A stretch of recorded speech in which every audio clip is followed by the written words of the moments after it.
the view and content and voices of the community are those of the speakers and do not reflect those of this station, its management, administration, and the Board of Trustees of City College of San Francisco. If you would like to make comments about the Voices of the Community programs, please go to Mixcloud and search for Voices of the Community to leave a comment in the comment section of this show.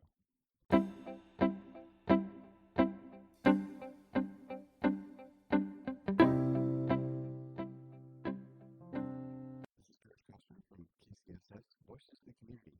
Welcome to our listeners around the country and around the world. Voices of the Community brings you critical issues facing San Francisco and the Bay Area.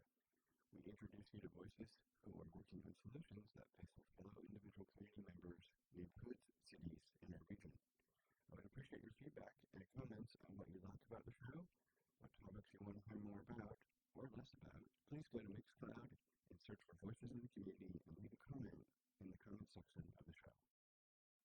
Welcome to part 2 of doing business in the Bayview neighborhood of San Francisco.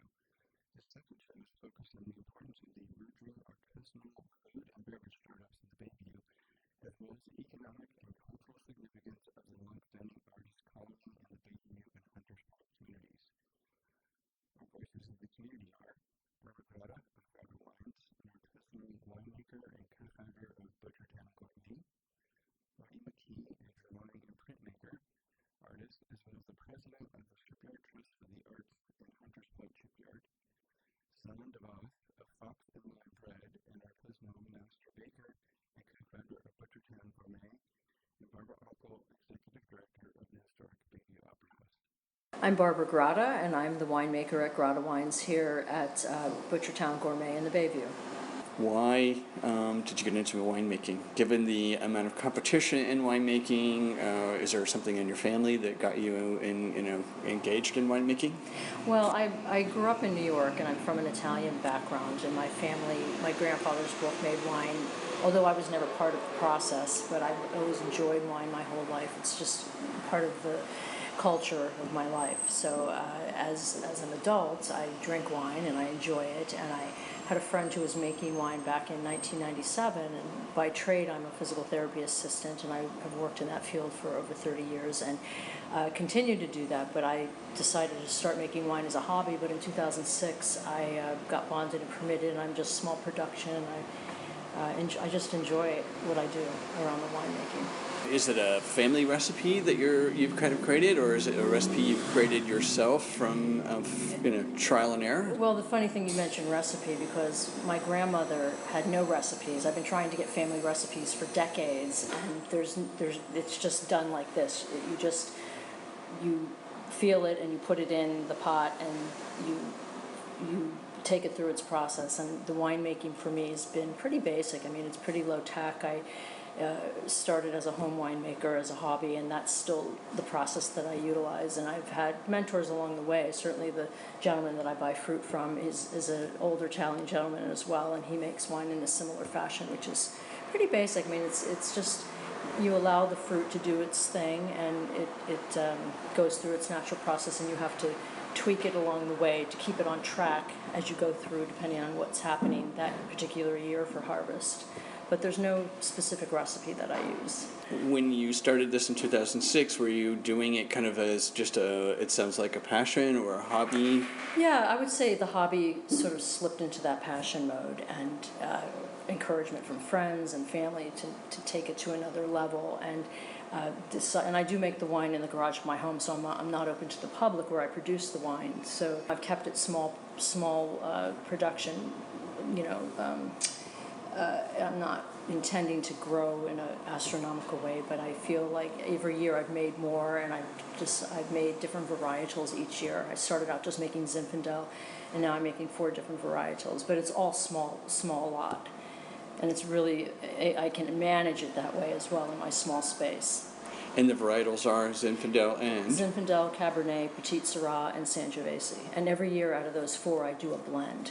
And actually this harvest I'm making a dolcetta, which I'm going to be doing a rosé with. So I'm branching out to beyond the red wine, because I've only typically made red wines over the years. When you say small batch, how many bottles does that end up?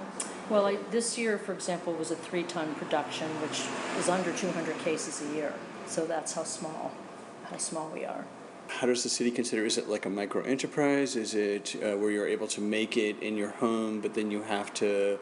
Well, when I got permitted in 2006, I did have to go through the Board of Appeals to allow me to do it in that space. And there are conditions as to how much I can make, and again, no signage or open to the public. So this tasting room actually here on 3rd Street is my tasting room for the wine that I produce, since I'm not able to be open to the public there. When you consider a tasting room, I, as a customer, would come in and taste your wine that you've manufactured in your home. That's right. And then if I wanted to purchase it, I'm able to purchase a bottle or more? Is there a limit of how many I can buy? No, actually, at this location, there's not a limit on that. There's no conditions placed. You can taste the wine, you can buy a glass of the wine, you can drink a bottle here or take a bottle to go. Just like any other tasting room you would visit in Napa or Sonoma or other urban wineries here in the city. And so how did you source your fruit? I mean, being, you mentioned an elderly gentleman, I suspect you may be of Italian heritage, perhaps? Yeah, when the friend that got me started back in '97, he had the connection up in Dry Creek Valley, and I sourced my fruit from the Teldeschi Vineyard in Dry Creek in Healdsburg. And at the time, the father was running the business, the older Italian gentleman's family that bought this property back in the 40s. And since he passed, his son is now running the property and manages the vineyards up there. So I'm still connected. I've been buying fruit from them since 2001, actually. They are a family member, and you are kind of a family member as well? I feel like a family member. Ray is he's like a uncle. That's how I feel about him. He's just a down-to-earth farmer guy, and he produces amazing fruit and consistently year to year. And I feel really fortunate to be connected with that vineyard to source my fruit. And obviously you can buy small batches. He serves everyone from who may want to just do 200 pounds a year to people that do tons and tons and tons, way more than I make. Right. So yeah, he serves everyone. How did it go from a hobby to then a passion to then a business? As I'm getting older, and I've been in physical therapy for 30 plus years, I've decided that this might be a nice retirement business for me. So I decided to pursue the tasting room, which would be the next step for me since I'm not open to the public at my home. And I'm excited about the prospect of what's coming down the line with the changes that are happening in the Bayview. I mean, I've lived in this neighborhood since '99 myself, so I've been excited about having more businesses come to the area, but I'm actually really thrilled to be part of that change that's happening out here now. And what do you think are some of the largest issues you had to surmount in the process of going from a hobby, a passion, to a kind of a tasting room and operation? Well, certainly exposure. And I think one of the things that was helpful for me personally was being a part of the Bayview underground food scene, which was spearheaded by Andrea Baker and Barbara Ulko through the Opera House, bringing the community of vendors, small businesses together to present their products. And I think that was wonderful for me just to get my product out there. I mean, I've been in small markets in a couple of restaurants in the city, but that hasn't really done as much as myself being out there sort of promoting my own product. The Bayview underground food scene. Mm-hmm. Right, and that's an event that allows you to sell directly that was a to the weekly public. Market that actually Zan and I is where we met, participated in for about a year and a half, almost 2 years. So Barbara, how did you get introduced to the underground market there at the Opera House? Well, Earl Thomas was a part of that development of that organization, and he and I had met through the community. He was a bread baker in the Bayview, and I met him through his bread business, and he invited me to participate in that. And I actually had some challenges in the beginning because along the corridor there's a restricted use. It was a restricted use district for alcohol, so I wasn't really able to participate in the market until that had changed, and that our supervisor Cohen had spearheaded changing that legislation to allow more alcohol businesses along the corridor, because it was never really intended for someone like myself to not be able to do this type of business. Was the legislation to just try to control the amount of liquor stores? Exactly. A lot of the corner markets, which are pretty notable out here corner to corner, and I think that was the intention of that restriction as far as alcohol goes on this corridor. So where do you see, your business going to? What would you like? Obviously, you've got, the tasting room with Butchertown, which we'll talk about with Yunzan. And where do you see yourself and the business going? Well, I'd like to see increased production at some point, where I probably move my production out of the garage of my home and maybe to a smaller warehouse in the neighborhood and increase the amount of wine that I'm making to offer more options. Do you think that the Bayview provides an opportunity for small, micro-enterprise food entrepreneurs? I would like to think yes. I think that with the changes that are coming out here and the need for new businesses out here, that people are open to supporting that. I mean, we've seen certainly a wonderful support just with our small business opening since July. We opened end of June, beginning of July, and the community has sort of welcomed us, and they've certainly been coming to support. I think they're looking for more options as well. Is there any kind of major gating issues you find? Is it financing? You mentioned obviously getting the word out and marketing. Has financing been an issue for you? And if so, how have you been able to deal with that? Yeah, I mean, I think that's always an issue starting. We had to build this place out, so it obviously cost us money out of our pocket, and we it probably could have moved quicker had we had a larger amount of capital to start. But I think given what we started with and that we did a lot of the work ourselves, we did all right to get this place open. And there's certain options and programs available through the city. We opted not to use some of that initially. We just wanted to see what we could get going ourselves. You mentioned a Kickstarter, so you did use crowdfunding, it sounds like? We did. We did a Kickstarter, and we got wonderful support, and we're successful with that project, yes. Yeah, it helped boost us and get things going. So as a small, entrepreneur here in the Bayview, is there anything that the city could help you with regards to more services, more support? That's a good question. I think there's a lot of things that they could do to support. I think they try through some of the programs that they have available already, like the facade improvement and small business loans and that type of thing. But I think there's some restrictions and limitations using some of those programs, which is one of the reasons that we chose not to utilize in the beginning. And I think there's been talk about some kind of restructuring of those offerings that might help businesses around getting the doors open. I'm not exactly sure what that looks like at this point, but that's the word that I've heard as far as some of the changes. Because we've been asked, why didn't you want to use this program or that program? And there was just some restrictions around it that just were not appealing to us. This is George Coster from KCSF, Voices of the Community. If you're just joining us, today we're discussing economic and community development solutions in the Bayview community of San Francisco. We have been speaking with Barbara Grotto of Grotto Wines, an artisanal winemaker and co-founder of Butchertown Cabernet. We'll be right back after this public service announcement. Did you know that nearly 17 million kids in America struggle with hunger? That's 1 out of every 5 children.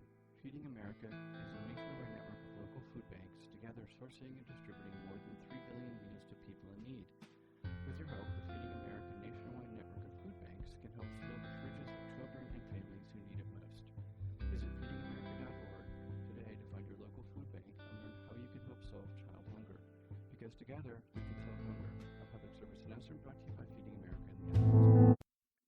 Welcome back to KCSF's Voices of the Community. This is George Coster, and today we're discussing economic and community development solutions in the Bayview community of San Francisco. This is George Coster from KCSF's Voices of the Community. I'm here today with Marty McKee, president of STAR, the Shipyard Trust for the Arts, located at the Hunters Point Shipyard in the Bayview Hunters Point community. Marty, welcome to Voices of the Community. Thank you. I wanted to first begin with your background as an artist and then how you came to form, and I'm assuming, and perhaps wrongly, that you were one of the people that helped form the Shipyard Trust for the Arts. Let me answer the first part. My background is in printmaking and drawing, and I've been doing that for probably about 25 years now. I stopped when I was very young and then started again in my late 40s and have been ongoing ever since. Shipyard Trust for the Arts was an advocacy organization that was formed probably in the mid-'80s by the artists and business people that were leasing space from the Navy out at Hunters Point Shipyard. And really, right from the get-go, the artist community started out there in the early 80s, but right from the get-go, they were constantly threatened. Somebody always wanted to kick them off for some reason.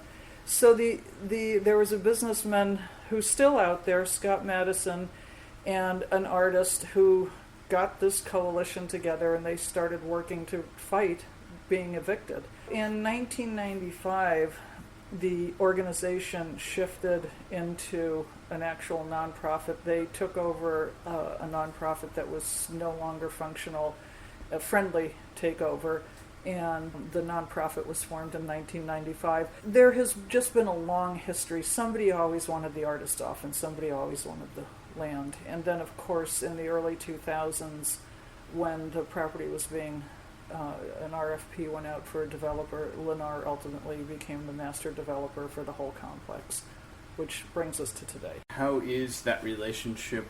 The mission, and I found it really is a great mission, is dedicated to conserving affordable San Francisco art studios workspace and supporting the Bayview Hunters Point community art programs and creating educational exhibits and opportunities. Before we go into Lennar, which I'm sure is its own story in itself, I just, how does the STAR actually work with the community both in Hunters Point and in Bayview? Yes and no. So for many years, it was just a fight for survival, and a fight for survival of affordable artist studio space and not getting kicked off the base.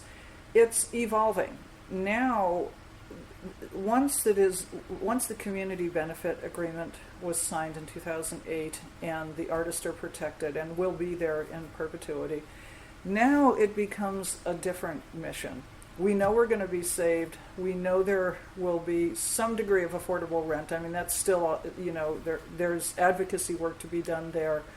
But now that the gates will be coming down, we want to expand the mission. There has been work to build relations with the community, but we want to expand so that we're interactive with the community. The big problem is Hunters Point Shipyard, the artist colony, sits, right in the middle of the Hunters Point Shipyard complex, but there's a gate at both ends. Both entrances have a gate, and you can't come in unless you have business there. You've got a lease, you've got a studio, whatever the business is. Years ago, there used to be a lot of small businesses. They're mostly gone now. Part of the problem was the community we sat in the middle of was locked out of the base.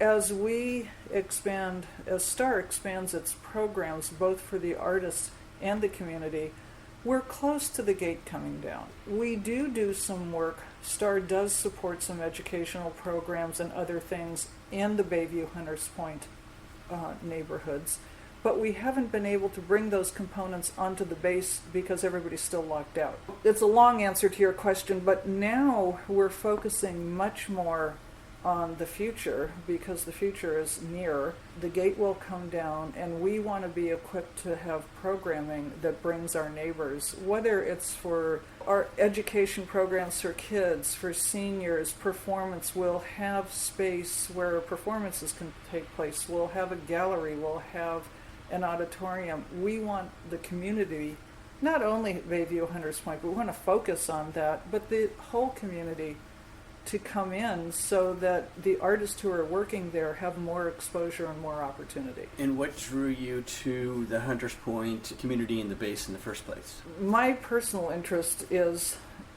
kind of limited more to the old mission, but I like the transformation. My concern is affordable studio space for artists, period. I'm very lucky. I'm here in the Noonan building. We have very cheap rent because it's a building that for years was just completely falling down around us, and the port didn't want to put any money into it, and they were good enough to leave our rents low. I can't tell you how many artists I know that have been pushed out of their space. And if you start out in North Beach, there used to be a lot of studios out there. Then you start moving across town. There used to be a lot in the Tenderloin, in the Mission, in the Castro, south of Market, Dogpatch. But as all the development has happened, the artists have gotten pushed out. A friend of mine who was on the board asked me, because of my interest in affordable artist studio space, asked me if I was interested in coming on the shipyard board. For me, it's somewhat because I wanted to dedicate some time to this, and somewhat self-preservation. I wanted to learn how they accomplished such a precedent-setting agreement to protect those 300 artists out there, and we're facing the same thing here in the Noonan building. There are about 40 of us, but initially, we know the building is coming down, but initially there were no plans to incorporate us in the future. I wanted to learn what they did and how it worked for them. And it's been a valuable experience, and in the course of learning, I've been able to use some of that information here to help us at the Noonan building, and I've become very committed to what the future could be at Hunters Point. The Noonan building, for all of our listeners out there, is part of the Pier 70 complex, which includes two developers. Two developers, yes. Right. And we are sitting in the middle of the prime development for the Forest City portion. Orton is mostly involved in the historic portion of the redevelopment along 20th Street, but we are sitting where probably the combination of housing and commercial, and as you can see, if you look out my window, I have the $1 million view, so we're in the prime building envelope. And is the plan to do something, to your point, use the model that the artist out at Hunters Point and Star uses to somehow negotiate and create a community benefit agreement between the artists that reside here at Pier 70, which again is part of the fabric of the community of Dogpatch and the waterfront, which obviously continues into Bayview and Hunters Point. Mm-hmm. Is your idea to do something similar? Yes, and we don't have a nonprofit in the Noonan building, but we have an association. We call ourselves the Noonan Building Artists.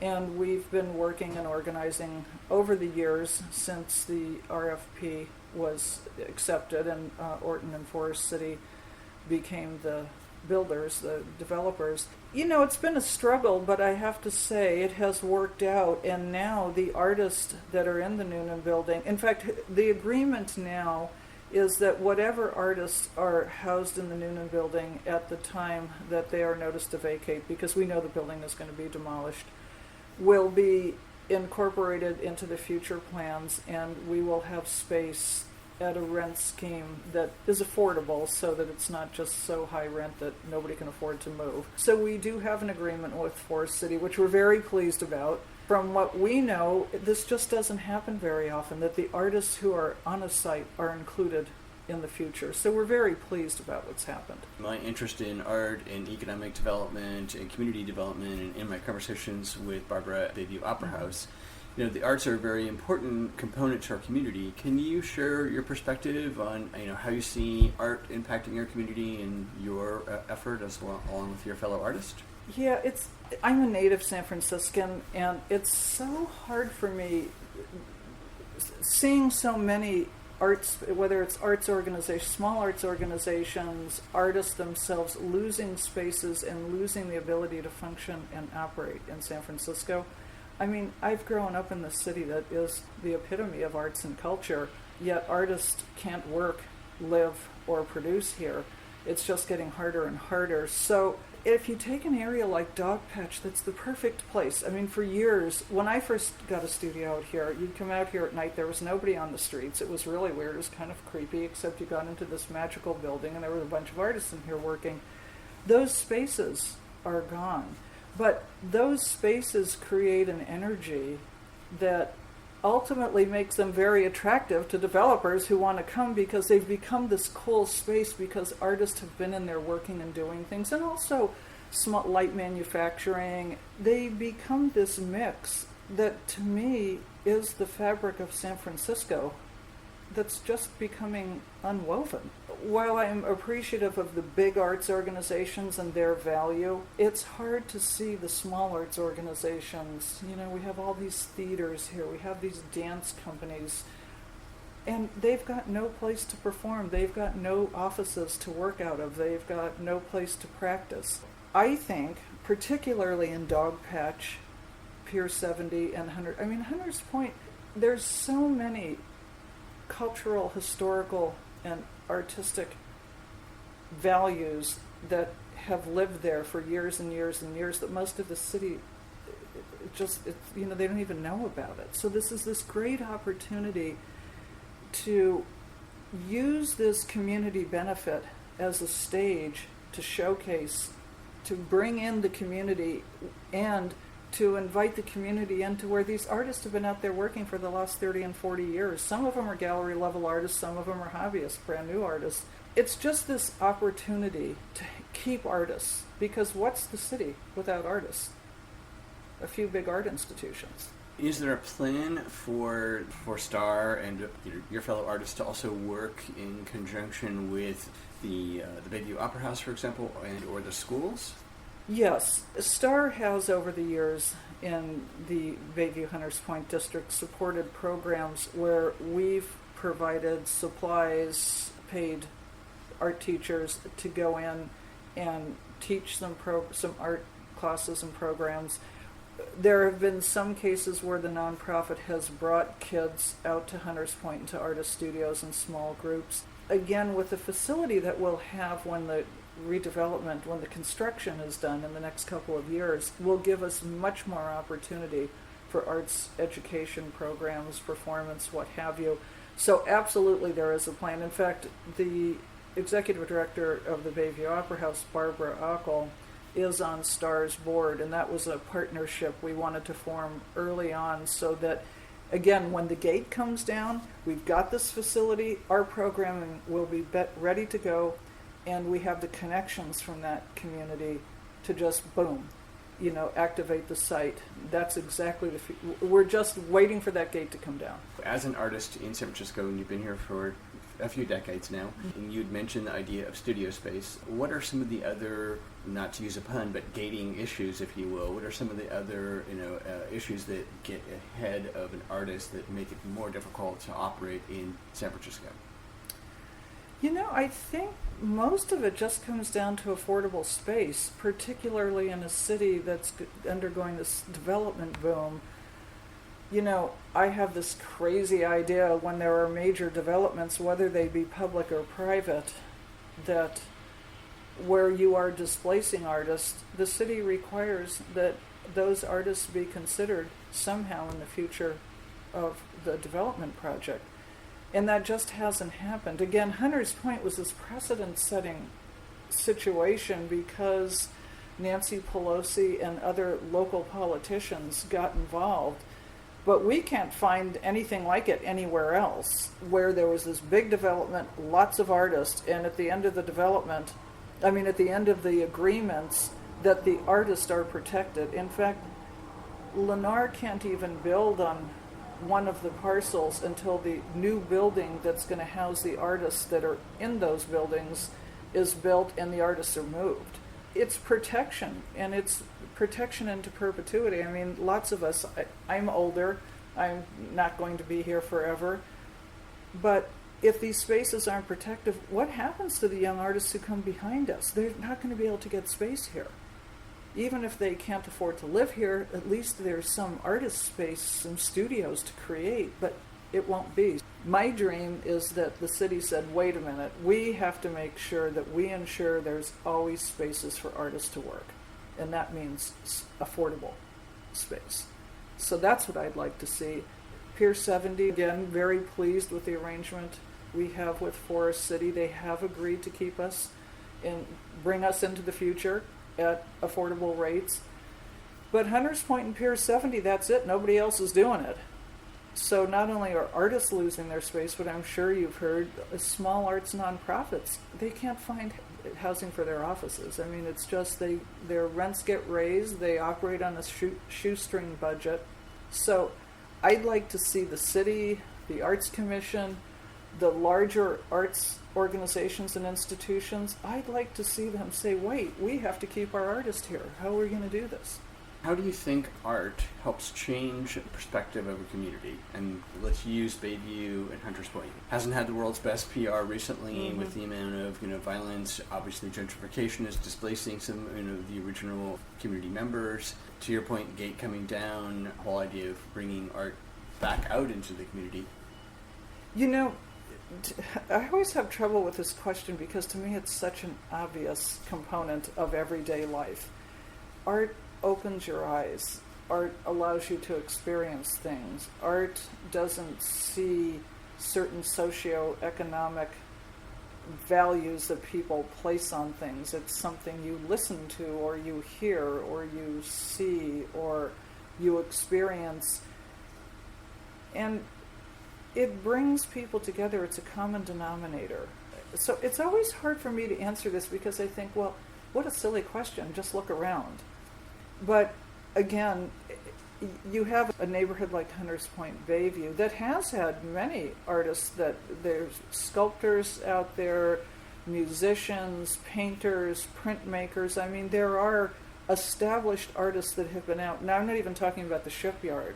I'm talking about in the neighborhoods. That people don't realize where that art is coming from because nobody pays any attention to that part of the city. But for years, there have been artists practicing out there. Then when you include the nearly 300 artists at Hunters Point, in the gated part of Hunters Point, it's just it's a treasure trove of art, history, culture, everything you can think of. So it's hard for me to answer that because I just think, well, how could you imagine a city that doesn't have that heart and soul? And it's why we all want to live here. It's what makes everything so attractive. Could you tell us a little bit about the annual Open Studios event? Yes, and I'd like to take the opportunity to invite everyone to come out. During October, it starts in the middle of October this year, 17th and 18th, the annual Open Studios events that's sponsored by Artspan. At Hunters Point, there will be close to 200 artists exhibiting their works. It's free. There's plenty of parking. There's food trucks. There's things to drink, eat. It's a great experience. Come out. And then the Noonan Building, if you've never been out to the Noonan Building on Pier 70, it is also a great experience. We're a much smaller art colony. We're about 40 artists. Probably there'll be about 20 artists open, but we are Halloween weekend. Come out here for a trek. It's great. And while we don't have food trucks and music out here, we're so close that you can just walk in any direction for less than a block and have a great San Francisco meal at some place like the Ramp or Mission Inn. But Open Studios is an excellent opportunity to go out and see artists working in their space. You know, you get an intimate view of how people work in their space and their art. I've been doing, not only participating, but been going to Open Studios for 35 years, and I love it. Thank you, Marty, for being on Voices of the Community. Thanks, George. This is George Costa from KCSF, Voices of the Community. If you're just joining us, I've been speaking with Marty McKee, a drawing and printmaking artist, as well as the president of the Shipyard Trust for the Arts near Hunters Point Shipyard, about the artists in the Bayview and the Hunters Point community working with community organizations such as Bayview Opera House. We'll take a break from doing business in the Bayview show with this public service announcement.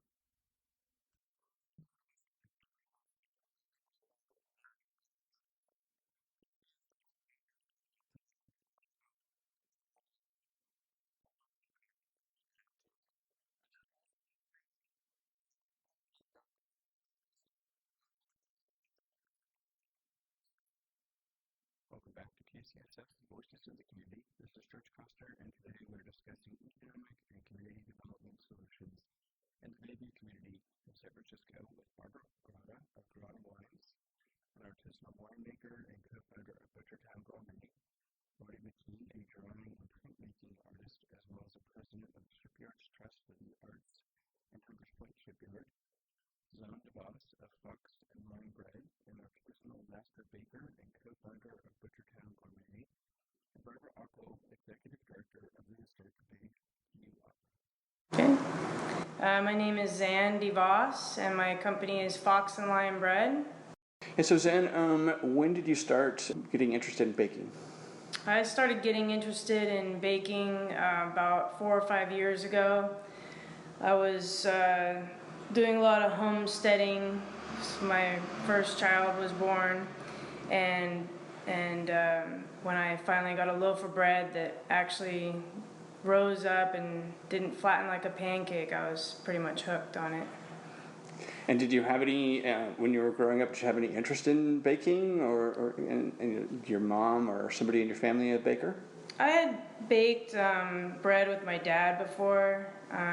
We made pizzas and things like that. So I was used to baking, but I hadn't.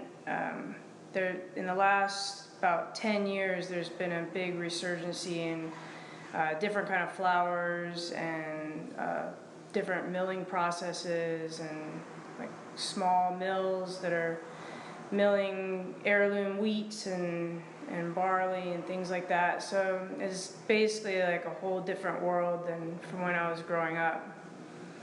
Are there, favorite ingredients in your bread that you've discovered? I like to work with barley a lot, and I do like to work with different flours. Is what I'm interested in. I'm not really interested in a lot of fruit or nut additives, but I do make breads like that because people love them. So, but my interest is mostly in the actual grain and I use a sourdough process, so it's all natural yeast, and what I'm trying to do is get the different flavors, the different range of flavors from the different grains. And so what makes a perfect bread in your mind?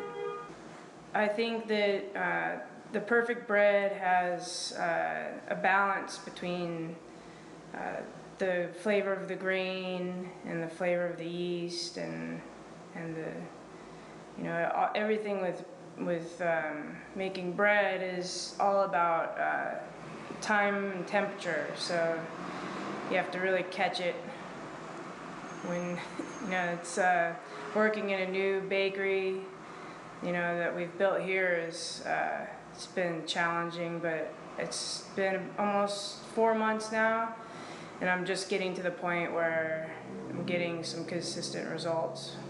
How long does it take? I don't think most people would realize to make, the perfect bread. But how much time do you put into a batch of bread? To make one loaf of bread from start to finish is about 72 hours. So you already have a starter that you've made prior to that, which the starters I make take about a week to 2 weeks to make, and then you just keep refreshing that each day, a few times per day, and then so before you're actually making the loaf of bread and mixing the dough, you're refreshing the starter and building it up to the right amount that's going to rise the bread, not make it too sour and not make it pancake type. How many starters do you actually have? Use basically one starter now, and then if I'm making a specialty bread such as 100% wheat, or if I'm making pizza and I change it up to a different style starter, then I'll just use that starter and refresh it with, say for the rye, I'll just refresh it only with rye until it's a good rye starter. When you do a batch of bread, is it just a batch of one particular type, like just rye or just barley, or? My signature loaf is a 4-grain. It's a rye, barley, corn, and wheat mixture, and I think that gives the best flavor. It's how many of those, since it takes you 3 days from start to finish, how many proverbial runs of bread would you do in a 7-day? I imagine you're working 7 days a week, because like all small people in the food business, wine business are working all the time. Yeah, I'm baking 5 days a week right now, actually, and so but I'm on the 6th day I'm not open at the bakery, but I'm still refreshing all the starters, and you have to keep on top of it, or else the starter will go bad. So. And so, over a 7-day or 6-day run, how many loaves of bread would you produce? Ideally, it would be about 500 to 1,000, and right now I'm just building that up. I have a subscription business that I run also, so that's how does that work? That's customer will order on my website, and then deliver. They'll order basically like a bread CSA, so they'll pay per month, and they'll get a loaf of bread each week delivered to a store or location near their house. And what is a CSA? Community supported agriculture. So generally would be for a farmer to have a prepaid box that they would deliver to a customer, so that the farmer then knows how much to grow and doesn't waste a lot of food and has the capital to buy the things to grow the vegetables. So how many members at this point in time have you been able to? I've had, over the time, I've had about 300 members, and I have like a close following now. I think I have 15 to 20 per week now. That was when we were in the middle of construction and everything. I just could barely keep on to 300's a lot making to, those, a yeah. lot to keep in front Yeah, of. so it's not too many right now, but it's a great way for me to have a steady income each week, and also it's great to not have to waste any bread, because I know exactly how many to make. How did you get started? You were doing this in your house, homeschooling. Did you go through a similar process as Barbara with regards to getting yourself licensed to the city to be able to sell directly to consumers? I did. As I started making more loaves, then it became necessary to bake in a commercial kitchen, because it just wasn't conducive to bake in my house. I could only get 6 loaves in the oven, and it just took hours and hours to bake. And so from there, I basically built up the brand. I made a logo with a friend of mine, and figured out a way to distribute through and set up the website to take the orders, and setting up the website and the branding is sort of like a base to go off of. And then I had a caterer's permit through the city, and I needed that to work out of a commercial kitchen and to be able to sell at markets or wherever I needed to. You and Barbara came together working at the market there at Bayview Opera House. For the Bayview underground food scene. Right. We did that market for about a year, I think. Over a year. Yeah. And then as we were over there, and we started building up even more of a clientele. A lot of people knew Barbara already from the area, but I started to build up a good bread clientele, and then it just sort of made sense for us to look for a place in Bayview. We had already experienced moving the market to Dogpatch, and we saw that we lost a lot of our Bayview clientele. Pier 70, and right? Yeah. What were some of the big issues that you had to deal with? Obviously you had the catering license, you were able to get into a commercial kitchen, that allowed you to increase your volume, you were starting to go to markets directly, had almost 300 people following you, but how did you get there? What were the big things that you had to get over? Well, I think at that point I had to make a decision of how I was going to distribute the bread. So growing a bread business, and you can't really live off of 50 or so loaves of bread per week. You need to figure out how many you can make per time and how many you can sell. And so then the issue becomes the kitchen rental price. And so I was renting a kitchen. It was it was one of the cheaper ones in the city, but still I was never going to be able to sustain the business through the kitchen rental, and plus you don't have any kind of control over the bread, the time, the space, anything. And there's a lot of disruption in the commercial kitchen. So when Barbara was looking for a way to grow her business, it's made sense for us to collaborate. And then that brought you together. You met at the market, and then you just started to basically create Butchertown. This is George Coster from KCSS Voices of the Community. If you're just joining us today, we are discussing economic and community development solutions in the Bayview community of San Francisco. We are speaking with Barbara Grata of Grata Wines, an artisanal winemaker and co-founder of Butchertown Gourmet, Marty McKee, a drawing and printmaking artist, as well as the president of the Shipyard Trust for the Arts in Hunters Point Shipyard, Slan DeVos, of Fox and Melon Bread, an artisanal master baker and co-founder of Butchertown Gourmet, and Barbara Buckle, executive director of the historic Bayview Opera House. I'll take a break from our Doing Business in the Bayview show with this public service announcement. Did you know that nearly 49 million Americans struggle with hunger? That's 1 out of every 6 people. They are all around us every day. They're our friends, they're our coworkers, their kids go to school with our kids. Sometimes we're not even aware that they're struggling. This problem is closer than you think. But so is the solution. Visit feedingamerica.org today and find your local food bank for ways to help. Every dollar you donate helps provide 8 meals for those around you struggling with hunger. Together, we're Feeding America, a public service announcement brought to you by Feeding America and the Ad Council. You've been listening to an interview with Slan DeVos of Fox and Melon Bread, an artisanal master baker and co-founder of Butchertown Gourmet. Let's get back to our interview with Slan DeVos and her co-founder Barbara Grata about the Butchertown market and their work in the Bayview community of San Francisco.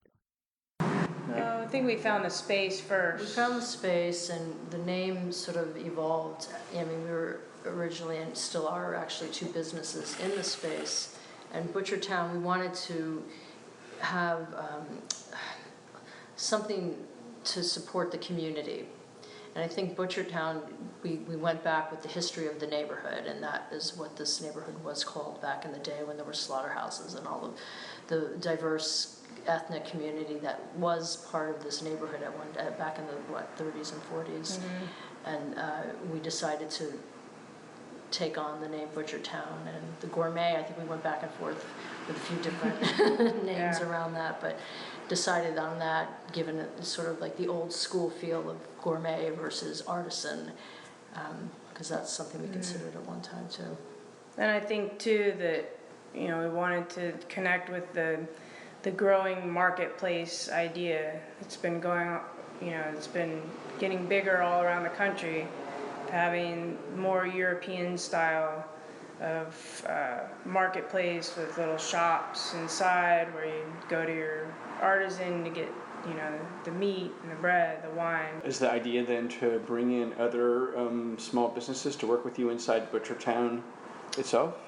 Yeah, that was the original idea, especially from working with other people at the market that made different things. To provide some of the products in here, perhaps, maybe not. It's a pretty small space as far as having others work in here necessarily, but maybe providing a venue for them to sell their products as a marketplace. They could come set up on a Saturday and bring their flyers and tell people where they distribute and give tastings, that kind of thing. On your pizza, for example, if you're using meat, is that meat that you would buy from somebody locally, for example?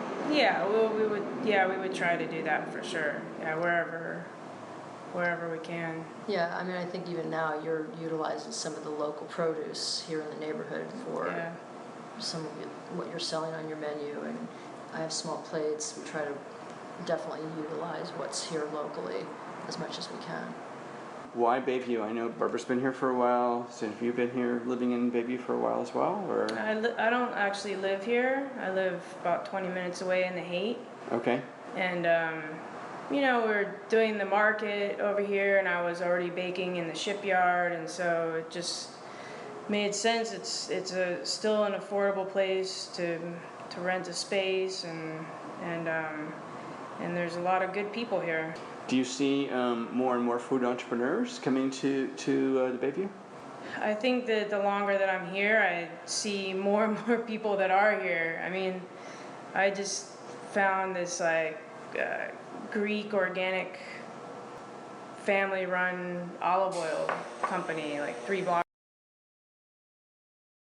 there. So just becoming more aware of what's here. What are the changes that you see coming into the neighborhood? Barbara, you've been here probably the longest. Well, since I've been here, I think, a lot of people might not agree, but I think there are more businesses that are here. I mean, obviously we still need a grocery store. There's still some basic services that we could benefit from out here.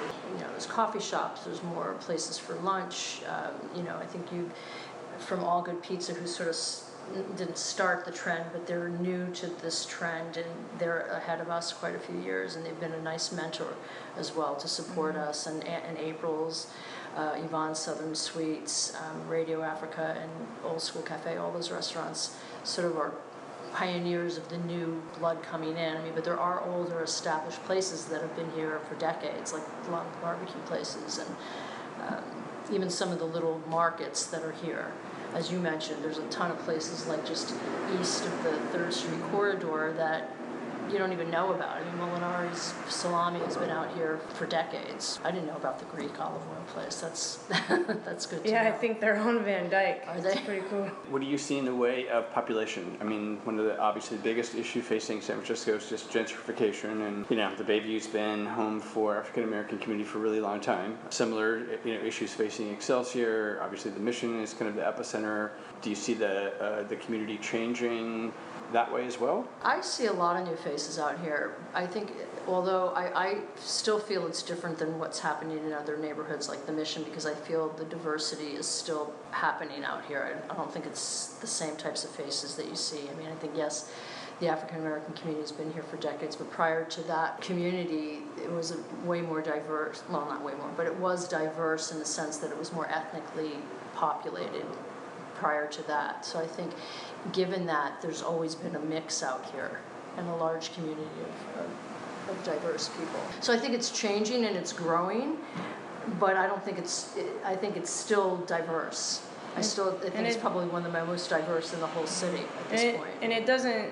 feel like people are being displaced. Somewhere like the Mission, where it has a history of different people coming in, displacing the other people, all the way back to the Spaniards, who were the first ones to displace the Native Americans, and then each group comes in and they completely displaced everybody. But what I think the name Butchertown, meant for us is that back to the late 1800s, there were always a great mix of people that were out here just kind of trying to make their way in the new city of San Francisco. And I think that's the same thing that you have today, is that there was an exit of a lot of African Americans for a lot of different reasons. A lot of people got old and sold their houses, and I think that there's been more of a natural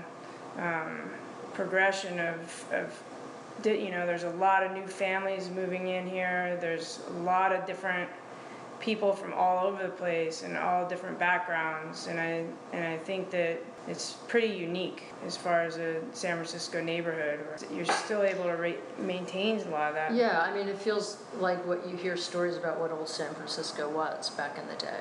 That's sort of how I look at this neighborhood, because when I've been here over 20 years, and where I lived in the Mission and the Castro, it doesn't look like that now. And this neighborhood, I think, is maybe evolving back to maybe what it was a long, long time ago. Still kind of the wild, wild west. Kind of wild west. Which is a lot of what attracts people. Mm-hmm. Right. Yeah. Where would you like to see Butchertown go? You've come together as 2 separate companies, but then one overall company operation together. Sounds like you have the vision of kind of a European-style market. Where would you like to see? Where do you see the Butchertown going 2 years from now? Sounds like a job interview question, doesn't it? Yeah, right. Got to get through the week. I know. It's sort of like, I think it's evolving. Even since we just came together, what we thought we would maybe be doing in here has sort of shifted a little bit already. I'd maybe like to answer that question in a year. Let us sort of get our feet rooted and figure out what we're both doing and how we're evolving together and individually, because it's kind of a unique situation, I think, to merge our individual businesses but also have that umbrella of the Butcher Town. I think that part of it is just, with time, it'll evolve. And it sounds like you're creating some good synergy with other fellow food entrepreneurs, per se. You're obviously doing something you both really love. Absolutely. Yeah. And I think that this woman came over from the Yosemite art building the other day. She goes, so the Butchertown Gourmet is the community that you're trying to create, and the Fox and Lion and the Grotto Wines are the businesses you're trying to run. And I said, yes, exactly. It's some people are really confused by it. Other people, it makes perfect sense. As long as we keep getting the support that we've gotten, we can keep the doors open and keep evolving. Sounds like the community is obviously welcomed you and welcome Butchertown. Yeah, they've been incredible. They've been great. Yeah. I mean, we wouldn't be doing this if it wasn't for everyone coming together out here. It's been really wonderful. Mm-hmm. Great. Well, thank you so much for your time today. Thank you, Thank George. you. Welcome back to KCSF's Voices of the Community. This is George Foster, and our next guest is Barbara Uncle, Executive Director of the historic Bayview Opera House, discussing how her team works with the artist community and the schools in the Bayview community. Is there a plan to basically work together with the combination of the arts community? And I know that the Mayor's Office of Workforce and Economic Development has been working on their whole corridor redevelopment of 3rd Street as well. Yeah, we very much work closely with the Office of Economic Work and Workforce Development. They have sponsored our Winter Wonderland for the past 2 years and will again this year. And in fact, they've sponsored a lot of events. They've given us support for our Third on Third events. They're very much interested in seeing that happen. And so between the Office of Economic and Workforce Development, the San Francisco Arts Commission, who owns the Bayview Opera House and also has a vested interest in this being a viable area for their crown jewel building. It's a historic landmark. And working with Andrea Baker and the Opera House, we all work together, and it's all about the arts, it's all about economic development, creating one center of activity where people go and the stores thrive. There's fantastic art shows, and with the newly reopened Bayview Opera House, that will be even much more possible because we're getting a fantastic new outdoor stage that will probably accommodate about 1,000 people in the audience. We only have 300 inside. That's pretty small. But so we want to have like music every weekend and just, and have local vendors participate and sell their wares and put Bayview on the map. This is the Bayview Town Center, and it needs to look that way. That means new small business owner, members of the LGBT community, all the Latinos and Asians that are moving in, as well as the large group of African Americans that have been here for a long time. And also there's new African Americans moving in as well, buying first-time home buyers who buy like a condo in a subsidized, the city has these programs where first-time home buyers can go in partnership with the city and buy a condo. And we have a bunch of people here that are in those buildings right across the street from the Opera House. And they have been just wonderful people. They have been very active in the community. They want to turn things around and want to be an integral part of the community. And they're not the kind of people who go like, well, here we come, you all move out of the way now. They want to create community with everybody. And we want the Bayview Opera House to be at the center of all that. This is George Foster, and you are listening to KCSF's Voices of the Community. This is part 2 of our Doing Business in the Bayview show. I want to thank Barbara Grata, Maureen McKinney, Sally Cross, and Barbara Aquin for sharing their stories about how they're each looking to find and execute solutions in economic and community reinvention of the Bayview community in San Francisco. As you have heard in today's show, part 2 of Doing Business in the Bayview, and in part 1, economic and community development requires a holistic approach, which in turn requires the Bayview community to come together and develop solutions to support our community members through business creation, job training, transit, housing, arts, culture, education, and government, all coming together and addressing the community as an ecosystem. Thank you for listening to KCSS, Voices of the Community, and please tune in to our next show November 24th to listen to part 2 of Homeless in San Francisco. We'll be speaking to Project Homeless Connect, Lava May, and the Mayor's Office of San Francisco Department of Hope. You can find us on Mixcloud through searching KCSF and the Voices of the Community for postings of past and